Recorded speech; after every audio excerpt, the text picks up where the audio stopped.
అంగన్వాడీలకు కనీస వేతనం 26,000 రూపాయలు ఇవ్వాలని AP anganwadi workers and helpers union Guntur జిల్లా అధ్యక్షులు ఏవిఎన్ కుమారి డిమాండ్ చేశారు. అలాగనే ప్రభుత్వం అందించే సంక్షేమ పథకాలు అమలు చేయాలని విజ్ఞప్తి చేశారు.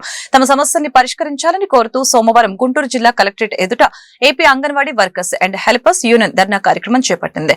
ఈ సందర్భంగా ఆమె మాట్లాడారు. సాధికారత సర్వేలో ప్రభుత్వ ఉద్యోగులు అనే పదాన్ని తొలగించాలని అన్నారు. రాష్ట్రంలో ఉన్న మొత్తం మినీ సెంటర్లను మెయిన్ సెంటర్లుగా మార్పు చేస్తూ జీవో ఇవ్వాలని అన్నారు.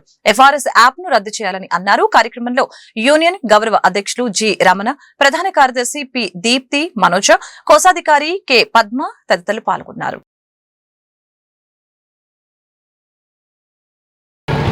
AVN Kumari, anganwadi workers and helpers union జిల్లా అధ్యక్షురాలని. ఈరోజు ప్రధానంగా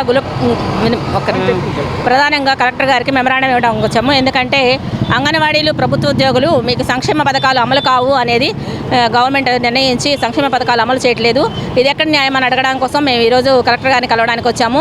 ఎందుకంటే ప్రభుత్వ ఉద్యోగులుగా అయితే ప్రభుత్వ ఉద్యోగులకు ఇచ్చే వేతనాన్ని ఇవ్వాలి, మాకు అది ఇవ్వటం లేదు. ఆ వేతనం ఇచ్చేటప్పుడు మాత్రం గౌరవ వేతనం అంటున్నారు, కానీ సంక్షేమ పథకాలు అమలు చేసేటప్పటికి మాత్రం మీరు ప్రభుత్వ ఉద్యోగులు అంటున్నారు. ఇది ఎక్కడ న్యాయం అని అడగడం కోసం మేము కలెక్టర్ గారికి వచ్చాము. గత ప్రభుత్వం ఉన్న హయాంలో మేము 42 రోజులు ధర్నా చేశాము. ఆ ధర్నా సందర్భంలో కూటమి ప్రభుత్వం, ఇప్పుడు ఏదైతే కూటమి ప్రభుత్వం ఉందో అప్పుడు మా టెంట్ల దగ్గర వచ్చి మీరు అడుగుతున్నవన్నీ న్యాయమైన కోరికలు, మేము వస్తే కనుక ఇవన్నిటిని మేము నెరవేరుస్తాము అని చెప్పారు. కానీ ఈ ప్రభుత్వం వచ్చే సంవత్సరం అవుతున్నా కూడా ఇంతవరకు ఎటువంటి న్యాయము చేయలేదు. చేయకపోగా మాకు వచ్చే సంక్షేమ పథకాలను కూడా నిలుపుదల చేశారు. ఇది న్యాయం కాదనేది మేము ప్రభుత్వానికి తెలియజేయాలనుకుంటున్నాము. ఈ రోజుగా మేము చేస్తున్న ధర్నాకి ఇది రాష్ట్ర వ్యాప్తంగా అన్ని కలెక్టరేట్ల వద్ద ఈ ధర్నా నిర్వహించడం జరుగుతుందండి.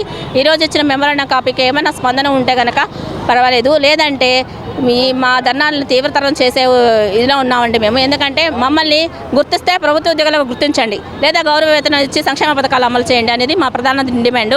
అలాగే లబ్ధిదారులకు కూడా న్యాయం జరగకుండా ఎఫ్ఆర్ఎస్ అనే యాప్ను పెట్టారు. దానివల్ల చాలా ఇబ్బందులు పడుతున్నారు. మేమే కాకుండా లబ్ధిదారులు కూడా ఇబ్బంది పడుతున్నారు. దానివల్ల వాళ్ళకి రావాల్సిన సరుకులు కూడా అందటం లేదు. దయచేసి ఈ ఎఫ్ఆర్ఎస్ యాప్ను రద్దు చేయండి, లేదా ఉన్న సమస్యలను పరిష్కారం చేయండి అనేది